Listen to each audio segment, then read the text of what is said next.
요즘 우리들이 이제 히브리서를 살펴보고 있지 않습니까? 그 히브리서는 교리서예요. 교리서는 좀 어렵게 이야기하면은 마치 신학 어떤 서적 같은 그런 책입니다. 그래서 성경에서 교리 부분들을 잘 정리해 놓은 그런 책이라고 볼 수 있어요. 그래서 우리가 성경을 평소에 많이 우리가 접하지 않다가 보면 이 히브리서는 조금 어렵게 들릴 수도 있습니다. 그러나 오늘 우리가 지난번처럼 이 어려운 성경 말씀을 질문과 대답으로 그렇게 한번 풀어보면은 우리가 훨씬 더 쉽게 잘 이해할 수 있고, 또 여러분들의 수준이라면 이 히브리서는 충분히 이해가 되어지고 납득이 되어지는 그런 참 좋은 그러한 그 성경 말씀이라고 그렇게 봅니다. 자, 오늘 아주 중요한 그러한 구절이 19절이에요. 19절 말씀은 이렇습니다. 그러므로 형제들아, 우리가 예수의 피를 힘입어 성소에 들어갈 담력을 얻었나니, 이렇게 이야기를 했습니다. 이 부분을 우리의 표준 세번역 성경으로 본다면 이렇습니다. 그러므로 교우 여러분, 우리는 예수의 피를 힘입어서 담대하게 지성소에 들어가게 되었습니다. 우리 개역 개정 성경에서는 그냥 성소라고 이렇게 표현되어 있지만은 표준 세번역 성경을 보면은 본문에 훨씬 더 가깝게 번역이 되어 있어요. 지성소에 들어간다는 거예요. 우리는 지성소에 들어갈 수가 없잖아요. 근데 지성소에 들어가게 되었다는 거예요. 이 부분을 설명하려면 우리가 그림이 좀 필요합니다. 뭐냐면은 바로 성막 그림이에요. 여러분들 많이 보셨는데 이 성막 울타리가 있고, 그 다음에 성막 뜰이 있고, 그 다음에 저 건물처럼 생긴 것은 성소와 지성소가 붙어 있는 그러한 건물이에요. 다음 그림을 보시면 이 바깥뜰과 성소와 지성소가 그렇게 구분이 되어 있고, 이 내부를 한번 들여다보면 이렇게 되어져 있습니다. 그래서 입구를 들어가면, 성소 입구를 들어가면 오른쪽에는 떡상이 있고, 가운데는 분향단이 있고, 왼쪽에는 촛대가 있습니다. 그리고 그 성소와 지성소 사이에는 휘장이 막혀져 있어요. 그래서 저 휘장을 아무나 지나갈 수가 없어요. 절대로 못 오게 되어 있습니다. 단지 예외는 딱 한 사람이 있습니다.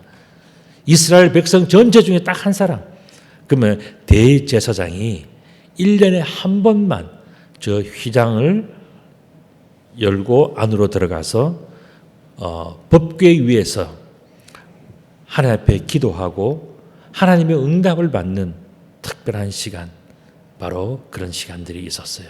그러니까 이 성소와 지성소는 사람들이 범접할 수 없는 엄청난 그런 공간인 것을 우리가 알 수가 있습니다. 다음 그림도 보시면 바로 이 그림입니다. 그래서 이 성소에는 이 마사크라고 하는 첫 번째 휘장이 있고, 그 다음에 그 안에 들어가면은 아까 뭐랬다 그랬죠? 오른쪽에는 떡상과 분향단과 왼쪽에 촛대가 있다 그랬습니다. 그 다음에 그것을 지나서는 지성소인데, 지성소를 들어가려 그러면 파로케트라고 하는 또 휘장이 또 있어서, 저 휘장은 대제사장이 1년에 한 번씩만 들어가는 아주 엄격하게 구별되어 있는 그런 지성소, 지극히 거룩한 장소, 바로 그 지성소가 저곳에 있는 것입니다. 그 지성소 안에 이제 법궤가 있다고 제가 말씀을 드렸습니다. 자, 그렇다면 질문이 있어요. 그동안에 그들은 왜 이 지성소 안에 들어가지 못했을까? 일반인들은 성소에도 못 들어가고요. 제사장들은 성소에까지 들어갈 수 있는데, 오늘 이 본문에서 성소라고 표현되어 있는 부분들은 바로 지성소를 이야기한다고 제가 설명을 드렸죠. 자, 그렇다면 왜 그들은 이 지성소에 들어가지 못했을까 하는 거예요. 왜 그랬을까요? 그것은 바로 그들은 대제사장이 아니기 때문에 못 들어가는 거예요. 그리고 심지어 이 성소나 이 모든 공간들도 죄인들은 철저하게 출입이 금지가 되어져 있어요. 다시 한번 오늘 19장의 이 19절의 말씀을 보면, 그러므로 교우 여러분들, 우리는 예수의 피를 힘입어서 담대하게 지성소에 들어가게 되었습니다. 그런데 들어갈 수가 없는데 어떻게 지성소에 들어갔냐 하는 거예요. 이제 그들이 담대하게 지성소에 들어가게 된 그 근거가 뭔가? 여러분들 생각에는 그 근거가 뭐길래 죄인들이 들어갈 수 없는 지성소에 어떻게 들어갈 수 있게 되었냐는 거예요. 그 대답이 역시 19절에 나옵니다. 그러므로 형제들아 우리가 예수의 피를 힘입어서 그동안은 들어갈 수가 없는데 예수의 피 때문에 들어가게 되었다는 겁니다. 그러면 예수님의 피를 힘입는다는 것은 그 의미가 뭐냐 하는 겁니다. 도대체 어떤 의미가 있길래 대제사장만 하더라도 1년에 한 번 겨우 들어가는 그 지성소에 아무것도 아닌 사람들이 어떻게 들어갈 수 있게 되었는가? 예수의 피에 어떤 권세와 능력과 어떤 의미가 있길래 예수의 피로 힘입으면은 그 엄청난 곳에 들어갈 수 있느냐 하는 바로 그 질문입니다. 그에 대해서 우리들은 상식적으로 습관적으로 알고 대답하는 내용들이 있죠. 그게 뭡니까? 십자가에 못 박혀 돌아가서 흘리신 예수 그리스도의 보혈, 그 보혈 때문에 우리들은 그 지성소에 들어갈 수 있다. 하나님께로 나아갈 수 있다.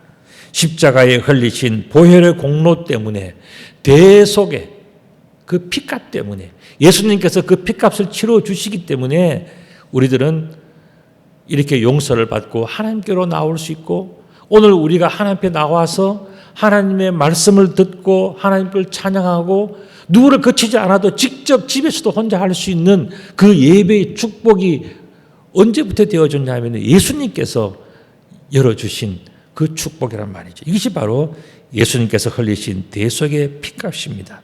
자, 그렇다면 이 대속의 피값이라고 하는 것이 도대체 무슨 의미가 있길래 이렇게 우리들에게 큰 축복과 의미와 변화와 은혜를 주고 있는가 하는 그 문제예요. 이것은 그림으로 좀 설명을 해야 됩니다. 자, 이 그림이 여러분들 보시기에는 무슨 그림 같습니까? 저기 있는 짐승이 뭐처럼 보입니까? 혹시 뭐 돼지처럼 보이는 분이 있습니까? 예, 어린 양이에요. 어린 양인데 그냥 양이 아니고 여기는 제목이 있어요. 그게 뭡니까? 바로 길 잃어버린 어린 양이에요. 어미를 떠나고 목자를 떠나서 길을 잃어버리는데 온 몸이 다 진흙탕에 빠지고 시궁창에 빠져서 이제 해가 어두워질 때에 이 길 잃어버린 어린 양은 뭘 생각하겠습니까? 아, 내가 이렇게 해서 그냥 죽는구나.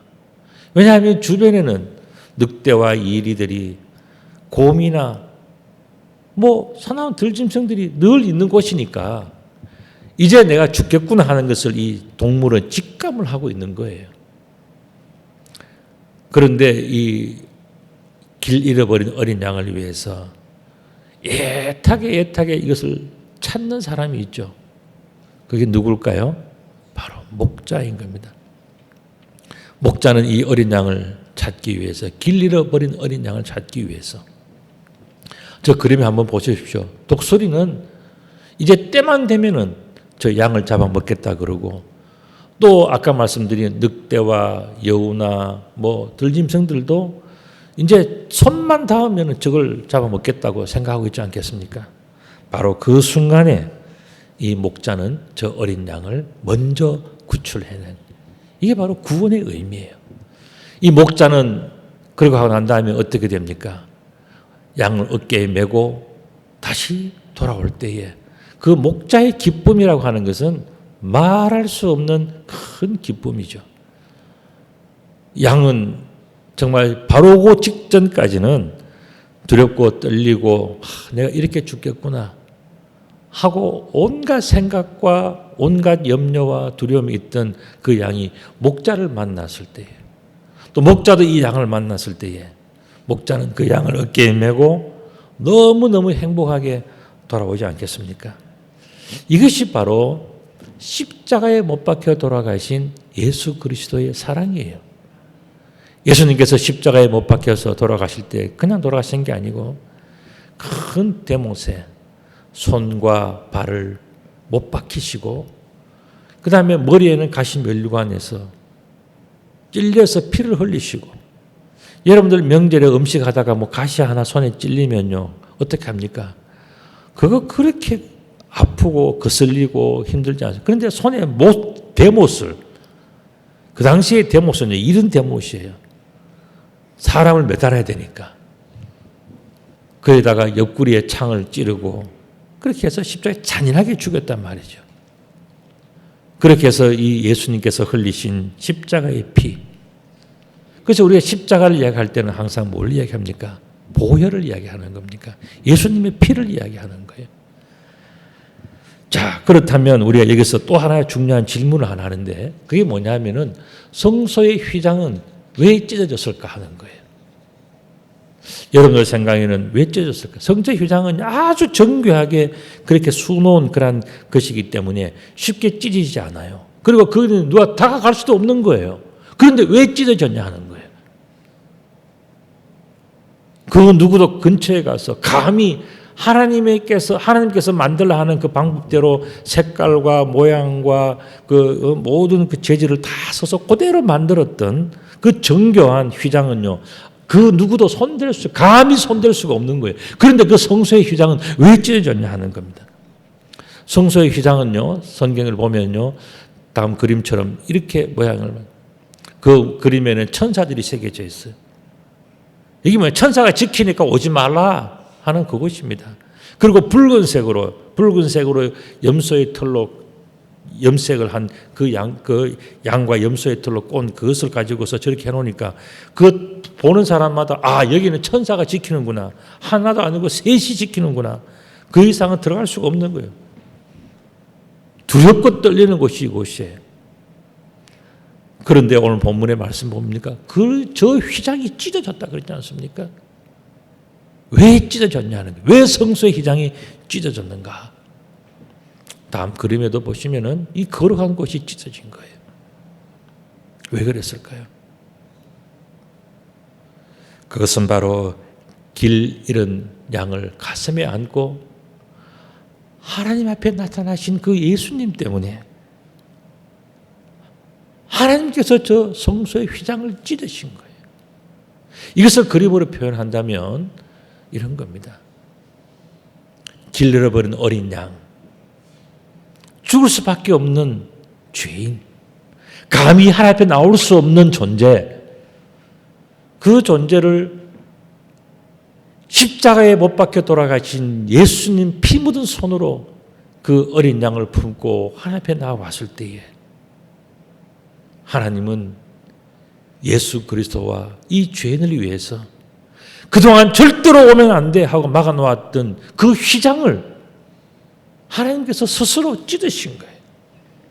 하나님께서 이 예수님과 죄인을 영접하시기 위해서 친히 지성소의 휘장을 찢으신 거예요. 그래서 예수님의 보혈 때문에 예수님의 그 피 묻은 손으로 예수님의 그 사랑과 은혜로 우리를 품고 하나님 나타나셨기 때문에 하나님은 감히 올 수 없는 그곳을 찢으시고 예수님과 그 죄인을 받아주셨기 때문에 이제 죄인도 하나님 앞에 나갈 수 있게 된 거예요. 이게 바로 히브리서가 이야기하는 바로 그 구원의 비밀을 오늘 우리 읽고 있는 것입니다. 다음 그림을 보시면 더 잘 알 수 있습니다. 찢어질 수 없고 그 누구도 찢을 수 없는 지성소의 휘장을 하나님께서 찢으신 것은 십자가에 못 박혀 돌아가신 예수 그리스도의 보혈 때문에 그 예수님의 피 때문에 하나님 앞에 나타나신 피 흘리는 예수 그리스도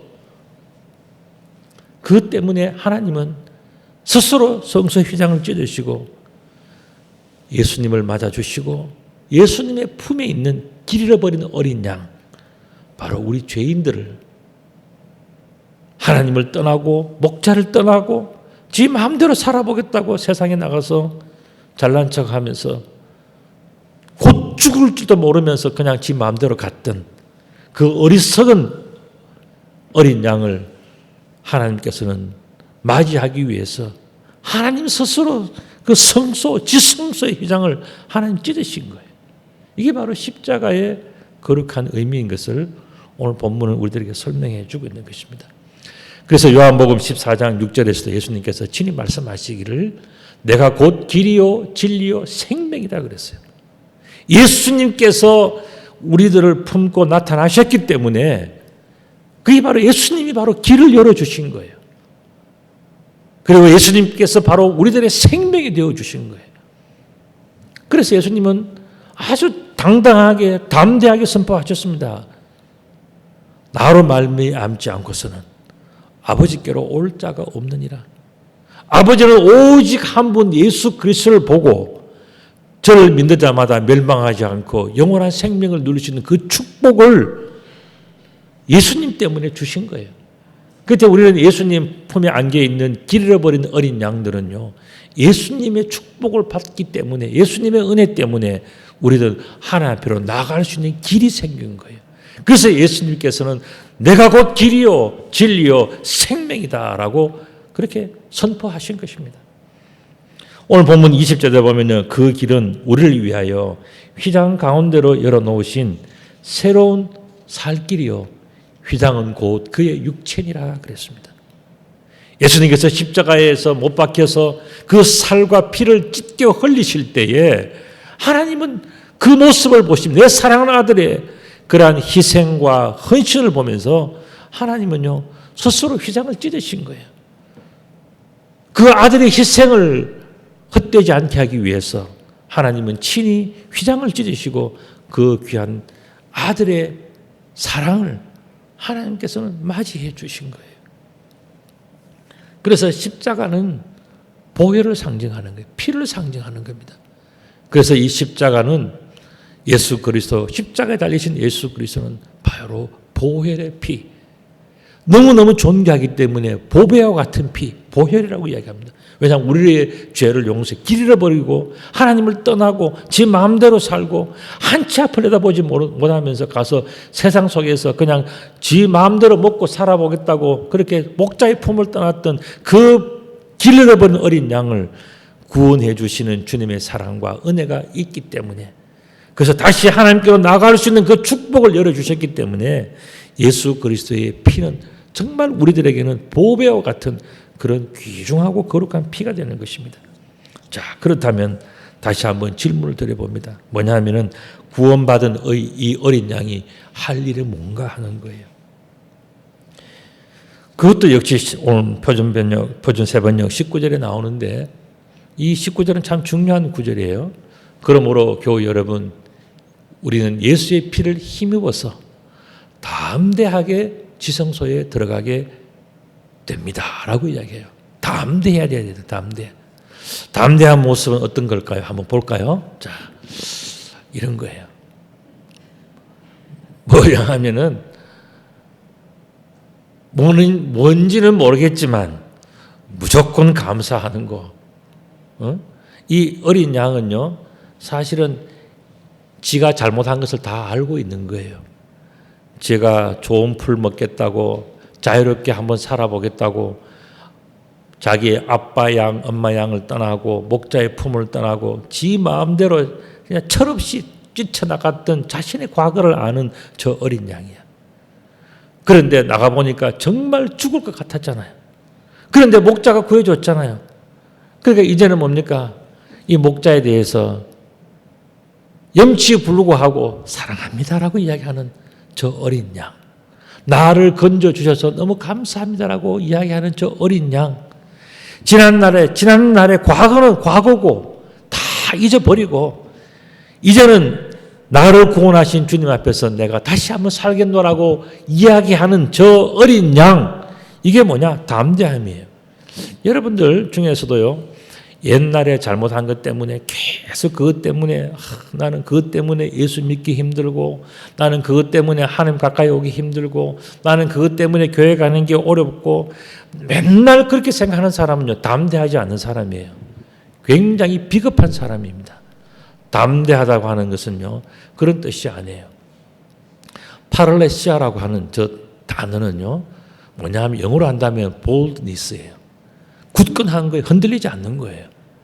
그리고 confidence가 뭡니까? 이거는 뭐냐면은 굳세다는 뜻이거든요. 확신이 있다는 이야기거든요. 그러니까 우리는 딴 사람들이 너 옛날에 그랬지 않느냐? 너 옛날에 이래 하고 다 그렇게 하는데 무슨 교회를 가느냐?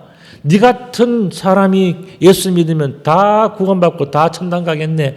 그런 비난과 그런 손가락질과 그런 모든 것을 다 듣는다 할지라도 자기는 자기를 알잖아요. 지은 죄를 가지고서 멀리 떠났지만은 목자가 자기를 건져주고 하나님이 찾아와서 자기를 축복해주고 살려준 걸 알고 있잖아요. 그렇다면 그때서부터 이 어린 양은 뭡니까? 목자를 따라가는 거예요. 여러분들 무슨 유튜브 같은 걸 한번 봐보십시오. 곰이든 무슨 거북이든 뭐든 죽을 것 같은 그 놈을 살려놓으면 어떡합니까? 그 놈이요 짐승들도 은혜를 갚아요. 보니까요 거북이가 물고기도 물고 오고요. 또 어떤 상어는 보니까요 그물에 걸린 상어를 건져주니까요 어부가 나갈 때마다 물고기를 모아주더라고요. 야, 곰도요 그 바짝 말라서 그냥 죽을 것 같은 그 곰도 주인이 길거리에 있는 그 곰을 주워다가 우유를 먹이고 뭐 하니까요. 그 곰이 나중에 어떻게 하니까요. 자기 새끼들까지도 데리고 와가지고요. 그 집에서 놀아주고 기쁘게 해주고 뭐 맛있는 거 있으면 갖다 놓고 가더라고요. 고양이도 그래요. 고양이도. 짐승도 그렇게 하는데 우리 사람들은 은혜를 받고 그냥 흔히 하는 말로 쌩까고 그냥 그렇게 살아버리면 그거는 이제 짐승보다도 못한 거예요. 지금 어떻게 합니까? 은혜를 받았으면요. 그때서부터 나는 뭡니까? 나를 구원하신 주님 앞에서 감사하고 기뻐하고 흔들리지 않으면서 그 구원하신 주님께 충성하는 게 뭐냐? 그게 담대함이에요. 그걸 하지 않고 늘 비겁하게 눈치 보고 여기서는 이랬다가 저기서는 저랬다가 그렇게 살아가는 것이 뭐냐? 이거는 담대하지 않는 비겁함이에요. 담대함이라고 하는 것은요. 내가 구원받고 은혜받고 사랑받고 축복받았으면 그걸 기억하고 그 의리를 지키는 게 뭐냐? 그게 담대함이에요. 오늘 본문에서는 우리들에게 뭘 이야기하냐? 담대하라 이야기를 하시는 거예요. 우리의 믿음은요. 솔직하고 확신 있고 힘이 있어야 돼요. 그래서 한번 구원받았으면은 우리가 한번 예수님을 믿기로 했으면은요. 우리는 뭐냐? 끝까지 지키는 거예요. 이게 담대함이에요. 이 담대함이 우리들에게 있어야 된다는 거예요. 그런데 어떻게 합니까?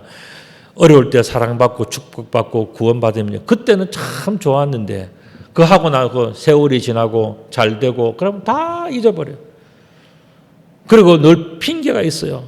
이렇기 때문에 저렇기 때문에 뭐 이유를 다 대고 하면 이건 뭐예요? 이거는 비겁한 거예요. 오늘 본문에서는 뭐라고 어렵고 힘들더라도 담대하라 말씀하십니다. 자, 그렇다면 우리가 어떻게 하면 정말 진짜로 담대한 삶을 살 수 있는가 하는 거예요. 거기에 대한 대답이 21절에 나옵니다. 하나님의 집 다스리는 큰 재상이 계시다는 것을 알아라는 거예요. 자, 우리가 이제는 휘장이 갈라져서 하나님의 집에 하나님의 품에 왔잖아요. 그럼 어떻게 되느냐? 여기에는 하나님께서 주인이기 때문에 하나님의 자녀답게 여기는 주인이 있는 집이기 때문에 하나님께서 원하시는 그 삶을 살고 그 주인에 맞춰서 살아가는 그 삶을 살아라는 거예요. 남들이 너는 왜 옛날에 그렇지 않던 놈이 왜 그렇게 사느냐? 너는 왜 이러냐 저러냐 말이 많고 분주한 많은 그런 이야기 있다 할지라도 그런 것을 한쪽 귀로 듣고 한쪽 귀로 다 흘리고 이제는 내가 아는 그 주인, 나를 구원해 주시고 나를 축복해 주시고 나와 함께 하시는 그 주인에 맞춰서 살아가는 그 사람이 뭐냐? 지혜로운 사람이요, 정직한 사람이요, 담대한 사람이라는 거예요. 하나님의 집 다스리시는 그 큰 제사장이 내가 생각해야 될 바로 그분인 것을 이야기합니다. 자, 그렇다면 여러분들은 이제 하나님의 은혜로 하나님의 품에 돌아온 사람인 것을 늘 기억하면서 살아가야 되는데, 자, 그렇다면 또 하나의 질문이 있어요. 그게 뭐냐면은 여러분들은 어떻게 하면 하나님께서 원하시는 삶을 살 수 있을 것인가? 나는 하나님의 집에 왔고 나는 구원받았고 나는 은혜를 받았고 사랑을 받았는데 내가 어떻게 하면 좋겠느냐에 대한 구체적인 답이 뭘까? 거기에 대해서 오늘 본문은 두 가지로 요약을 했어요. 먼저 22절의 말씀을 보면 우리가 마음의 뿌림을 받아 악한 양심으로부터 벗어나고 이야기 뭡니까? 예수 그리스도의 보혈이 나에게도 그 피가 나에게도 정말 뿌려졌어. 내가 이제는 옛날에 그 내가 아니라 내가 이제 새 사람이 되고 하나님의 은혜 가운데 살게 되는 이 축복을 받게 되었는데 내가 어떻게 해야 되는가? 그것은 바로 참 마음과 온전한 믿음으로 하나님께 나아가는 것이라 그랬어요.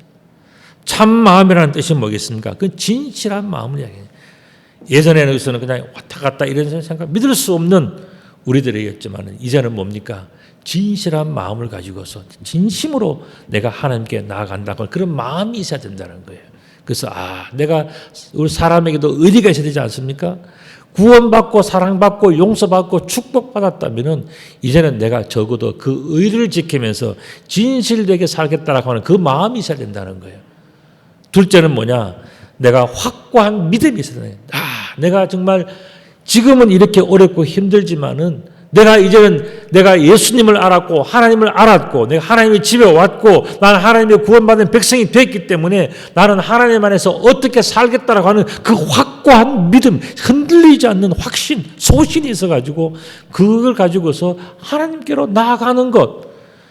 어려움이 있고 눈물이 있고 고통이 있지만은 세상에서 정말 내가 감당하기 힘든 많은 일들이 있다 할지라도 나는 꾸준히 하나님께로 나아가는 그 믿음이 있어야 된다는 거예요. 하나님께 나아가는 그 하나님을 향한 열정과 그 진실함이 내 속에 확고하게 자리 잡고 있어야 되는 것이 첫 번째라고 그랬습니다.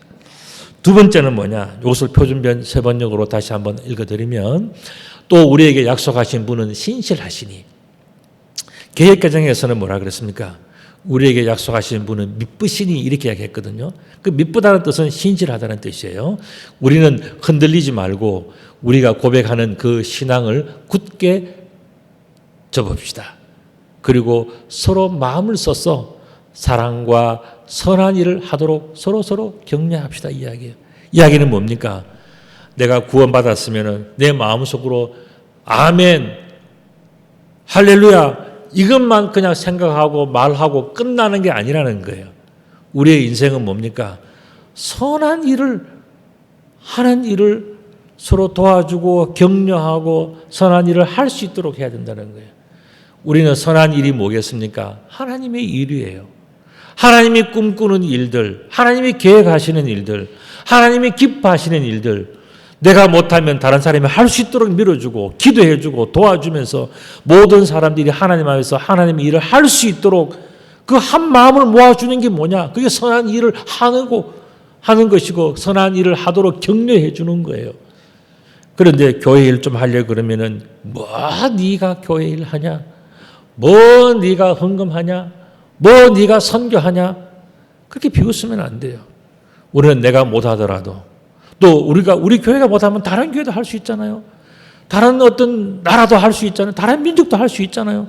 누구든지 간에 하나님의 나라를 위해서 잘 쓰임받을 수 있도록 기도해주고 박수해주고 도와주고 물질로 도와주고 그런 모든 하는 것이 뭐냐? 이게 바로 선한 일을 하도록 격려하는 거예요. 성도들은 그 일을 해야 되는데 왜 그렇습니까? 죽을 수밖에 없는 죄인, 다른 말로 하면 뭡니까? 길 잃어버린 어린 양. 그 어린 양을 목자가 구원해 주었지 않습니까? 목자가 건져 주셨지 않습니까? 죽음에서 살려 주었지 않습니까? 뭐가 더 아깝습니까? 뭐가 더 정말 여러분들이 안타까운 게 있어요? 그보다 더 중요한 것이 있습니까? 그 죽음의 자리에서 그 사망의 음침한 골짜기에서 건져 주셨으면 이제는 우리의 인생을요 선한 일을 위해서 써야 돼요. 우리의 시간도 건강도 물질도 우리의 기도도 사랑도 전부 다 선한 일을 위해서 열심히 쓰다가 하나님 앞에 가는 거예요. 이게 바로 우리를 향하신 하나님 뜻이라고 그랬습니다. 굳센 믿음과 사랑과 선한 일을 우리가 많이 격려하라고 그랬는데 좀 더 구체적으로 어떻게 하면 좋을까에 대해서 오늘 본문 25절에서는 이렇게 이야기했습니다. 어떤 사람들과 같이 모이는 일을 그만두지 말고 서로 격려하여 그날이 가까이 오는 것을 볼수록 더욱 힘써 모입시다. 이렇게 이야기를 했어요. 사실 제가 오늘 이 말씀을 준비하면서 마음에 저는 좀 찔렸습니다. 왜 그런가 하면 지난번에 이 연휴가 길었잖아요. 그래서 지난 수요일에 우리 샤론 중창단이 할 차례인데 집에서 해야 될 일이 많고 손님도 많이 오고 해서 제가 양보를 했어요. 그럼 수요일 날은 집에서 자습하시고 모이지 맙시다. 이렇게 얘기했거든, 제가. 그렇게 또 보니까 또 수요일 새벽 기도가 있는데 새벽 기도 보니까 또 뭐 그래도 보니까 우리 장로님들하고 이렇게 좀 그래도 1년 내내 나오셨는데 좀 쉬게 하셔도 좋겠다. 연휴 때 어디 또 가실 수도 있고. 그래서 제가 이번에 모이지 맙시다 그랬는데 오늘 본문에 딱 보니까 모이는 일을 그만두지 말고 힘써 모입시다 이렇게 이야기하라는 거예요. 그래서 제가 마음에 좀 참 죄송한 마음이 좀 들었습니다. 초대교회는요 예배 이외에도 모이는 것이 있었어요. 그게 뭐냐? 기도 모임, 봉사 모임, 선교 모임, 다 모임들이 있었어요. 그래서 예배 드리는 것 말고도 그들은 모여서 어떻게 하면 선한 일을 더 할 수 있을까를 연구하고 노력하는 모임들이 있었단 말이죠. 저는 우리 교인들께서도 여러 가지로 많은 봉사를 하고 계시는 것 제가 알고 있습니다. 여러분들이 각종 목장에서 주방 봉사도 하고 선교도 하고 또 찬양대 봉사도 하고 교사도 하고 안내도 하고 뭐 봉사를 많이 해요. 여러분들 그러한 모든 일들을 통해서 우리가 어떻게 되는지 아십니까? 그게 바로 축복의 열쇠들이에요. 여러분들이 찾아서 그 일들을 잘 하시면요 큰 축복이 되는 겁니다. 왜 그런지 아십니까? 오늘 본문에 그 대답이 나와 있어요. 뭐냐면은 하나님의 때가 가까이 오고 있기 때문에 그렇습니다. 우리가요 날마다 언제나 봉사할 수 있는 게 아니에요. 우리가 언제나 기도할 수 있고 언제나 예배할 수 있는 거 아니에요. 우리는 어느 한순간에 아무리 우리가 건강하더라도 얼마 되지 않은 그날에 우리들은 우리의 마지막 때가 오도록 이미 다 결정되어져 있는 사람들 아닙니까? 그렇기 때문에 우리는 뭐 해야 되느냐? 하나님 때가 끝나기 전에 문 닫기 전에 그때 우리들은 뭐 해야 되느냐? 더욱더 힘써서 하나님께 나아가야 된다. 나아가야 된다. 여러분들 죽은 물고기는요 물에 그냥 떠내려 가는 거예요. 그러나 살아있는 물고기는 어떡합니까? 계속해서 올라가려고 몸부림을 치지 않습니까? 떠내려오면 또 올라가고 떠내려오면 또 올라가고 이게 뭐냐? 더욱더 힘써서 하나님께 나아가는 모습들이에요. 여러분들 우리들은 또 한 번의 새해를 맞이했지 않습니까? 참 그런 거 보면요 우리 한국 사람들 이 구정을 지키는 이 아시아 사람들은 참 복받은 사람들이에요. 왜냐하면은 한 번 결단한 게 아니라 두 번씩 결단하잖아요. 그리고 제가 보니까 1월 1일에 우리가 새해 인사, 새해 복 많이 받으십시오 인사했는데 하다 보니까 우리는 매주마다 해가지고 지금 2월 초인데도 뭡니까? 새해 복 많이 받고 또 새롭게 시작하잖아요. 참 이런 민족이 복을 안 받을 수가 있겠습니까? 어렵고 힘들고 눈물 나고 고통스럽고 정말 때려치고 싶은 일이 많이 있을지라도요. 어떻게 합니까? 우리는 하나님의 구원받은 백성들이고 하나님이 우리를 사랑하시고 축복하시니까 우리들은 또 뭐냐? 또 힘써서 하나님께 나아가야 되는 거예요. 안 된다고 포기하는 것이 아니라 어렵고 힘들수록 눈물 날수록 고통스러울수록 마음이 무거울수록 더욱더 하나님께 나아가면 그 일을 통해서 하나님이 우리를 축복하시는 거예요. 그 믿음이 축복받는 믿음이 되는 거예요. 올 한 해를 살아가시는 여러분들 모두 다가 이와 같은 큰 축복을 하나님께 나아감으로써 하나님이 기뻐하시는 그런 복된 인생의 주인공들이 다 되시기를 우리 주님의 이름으로 축복합니다. 아멘.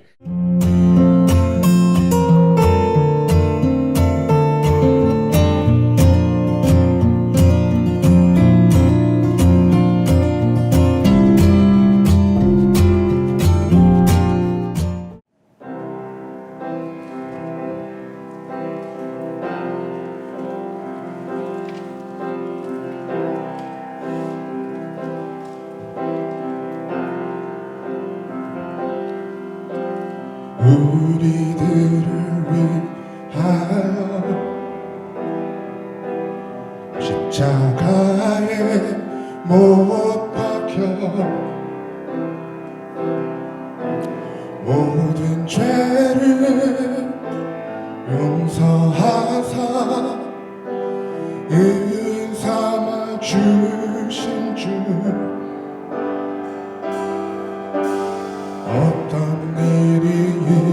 있어도 나를 버리지 않고 죽기까지 사랑하신 나의 귀한 예수님, 내 마음의 한 자리, 가장 귀한 그 자리, 주 오셔서 앉으소서. 주님만 나의 보배, 내 마음의 한 자리, 가장 귀한 그 자리, 주 오셔서 다스리소서. 주님만 나의 영광.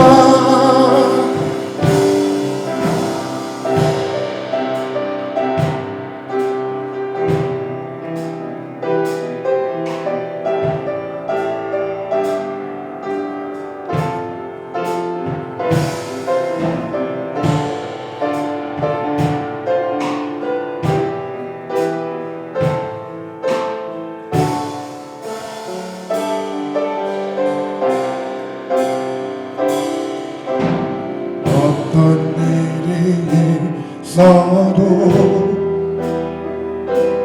나를 버리지 않고 죽기까지